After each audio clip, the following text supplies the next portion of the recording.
Hello guys, नमस्कार। मैं निशा अपने यूट्यूब चैनल पर आप सभी का स्वागत करती हूँ और सुनाने जा रहे हैं विवाह गीत। आपको कैसा लगा कमेंट में जरूर बताइए। जोना जोना उर दोनों साझे तू है शुक्र उगल बीनु सर जोना जोना उर दोनों साझे तू है शुक्र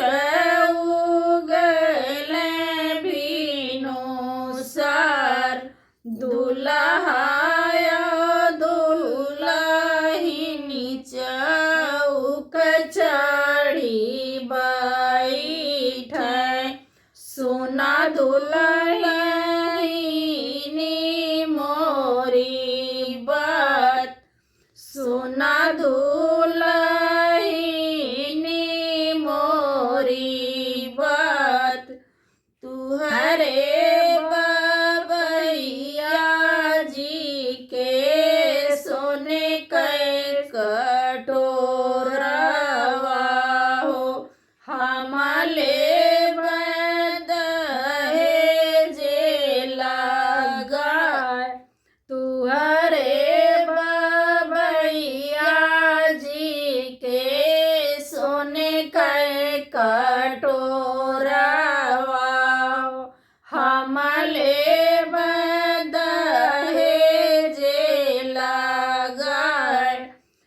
बोलिया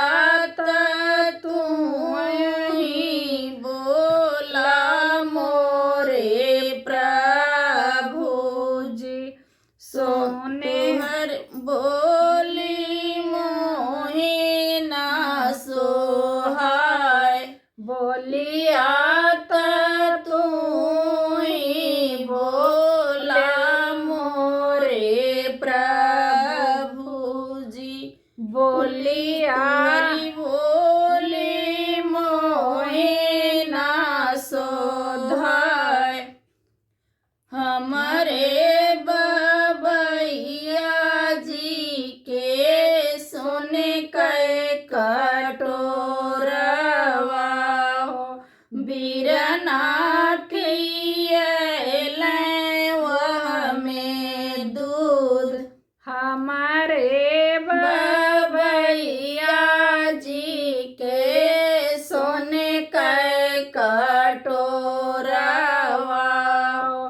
बीरना पियले वह में दूध दूधवा पियत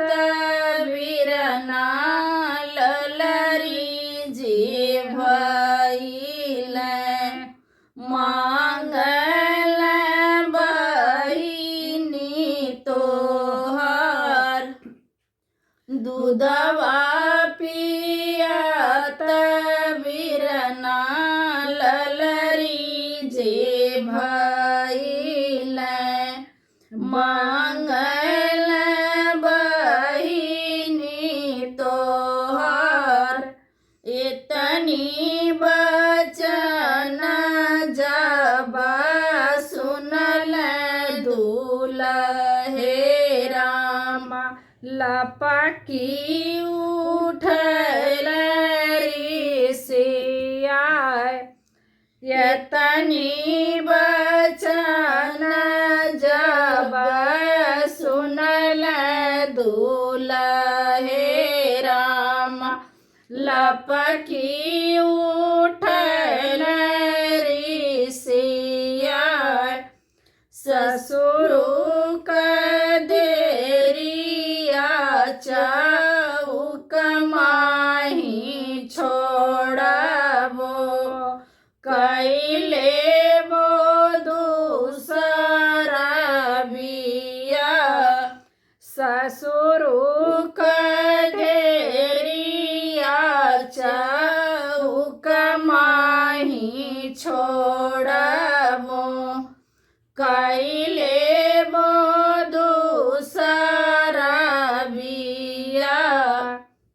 इतनी बचन जब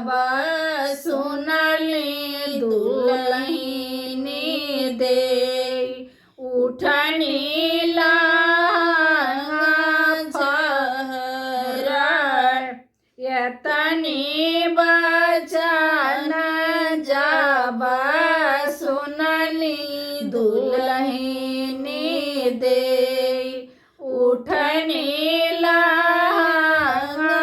फहराए तुहरे ही संग प्रभु जोगिनी होबै ना संग माई ना बाप तुहरे ही संग प्रभु जोगिन होबै ना संग माई ना बाप